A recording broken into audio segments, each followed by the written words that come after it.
ভাই আমি কচুরিপানার মধ্যে লাফ দিছি। ওই পাশে একটা কচুরিপানার মতো আছে, শুধু আমার ফোনটা আমি এভাবে করে ধরে রাখছি যাতে আমি ফোনটা না ডুবে যায়।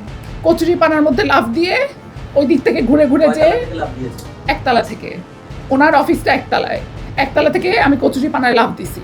লাফ দেওয়ার পরে ওই পানি থেকে আমি উঠে দেন একটা রিক্সা দেখি যে একটা রিক্সা যাচ্ছে। আমি বলছি ভাইয়া আপনাকে আমি 1000 টাকা দিব, আমাকে শুধু বসুন্ধরা পর্যন্ত নিয়ে চলেন।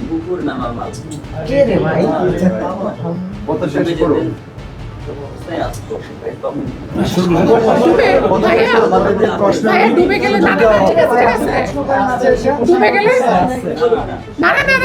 ঠিক আছে ডুবে গেলে মরে যেতাম। স্নিগ্ধা চৌধুরী সংবাদ সম্মেলনে জেবা তাকিয়া নামে অন্য এক নারীর প্রসঙ্গ টেনে আনেন। এমনকি জেবা তাকিয়া মনে করে তাকে পেটানো হয়। এই বয়ানের ভেতরেই লুকিয়ে আছে চরম বৈপরীত্য।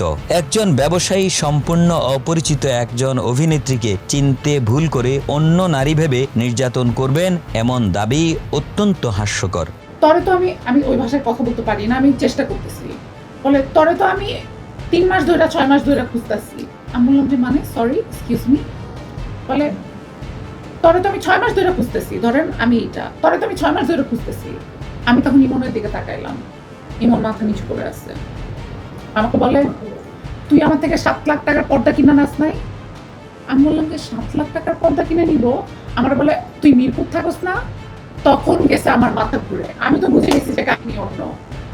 It's been 6 years I'm living in Bonani. My house is in Bonani. আমি একটা গাড়ি মেইনটেইন করি, এমন গাড়ি যেই গাড়ি মিরপুরে ঢুকবেই না। হ্যাঁ, যেই গাড়ি মিরপুরে ঢুকবেই না। And it's been 6 years I'm living in Bonani in one house. এবং জেবাটাকিয়া ম্যারিড, যে মেয়েটা জেবাটাকিয়া সে ম্যারিড। এবং তার হাজবেন্ড যখন ব্যাক করছে তখন সে পুরা ক্লোজ করে দিছে এইদিকে। স্নিগ্ধা চক্রটি এখন খিলক্ষেত থানায় একটি ভিত্তিহীন মামলা ঠুকে দিয়ে মিডিয়ার ট্রায়াল শুরু করেছে।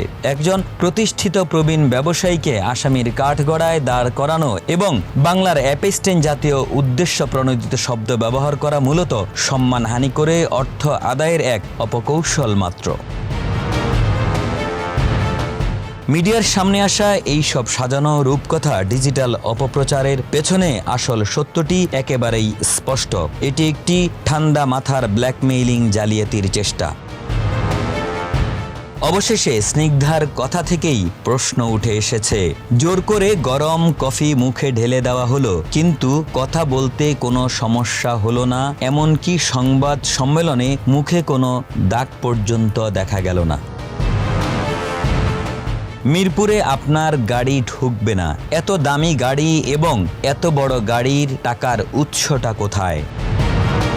20 লাখ টাকায় টিভিএস, যেখানে 3 থেকে 4 লাখ টাকায় টিভিএস করা যায়, আপনাকে কেন 16 লাখ টাকা দেয়া হবে? উপর থেকে 1 হাত উঁচু করে মোবাইল ধরে কচুরিপানার ডোবায় লাফ দিয়েছেন। এভাবে লাফ দেয়া যায় আমাদের জানা নেই।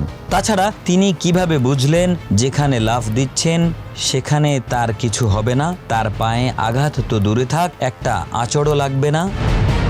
তাহলে আপনি কি শরীরের বিভিন্ন স্থানে যেই আঘাত দেখিয়েছেন সেগুলো কি ওইভাবে লাফ দেওয়ার কারণেই হয়েছে? ঘটনার সঙ্গে জড়িত ইমনের নামে কেন মামলা দেয়া হলো না? এতে কি প্রমাণ হয় না পরিকল্পিতভাবে একজন মানুষের চরিত্র হনন এবং তার ব্যবসায়িক ক্ষতির চেষ্টা করা হচ্ছে? তিনি আরো বলেন, 60টি আঘাত করা হয়েছে তার শরীরের বিভিন্ন অংশে। কেউ আঘাত গুণে রাখে এমন কথা কেউ আগে শুনেছেন কিনা, এমন প্রশ্ন থেকেই যায়। তাছাড়া ঘটনার দিন মামলা না করে 2 দিন পর মামলা করলেন, তাহলে বড় ধরনের টাকা দাবি করে তা পূরণ না হওয়ায় মামলা করা হলো। আপনি বলেছেন বিচার না হলে বাংলাদেশ ডুবিয়ে দিবেন, তাহলে আপনার ক্ষমতার উৎস কোথায়?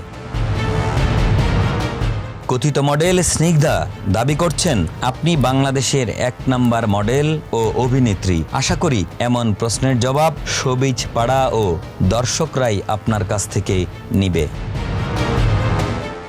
Desk report, Manabkantha.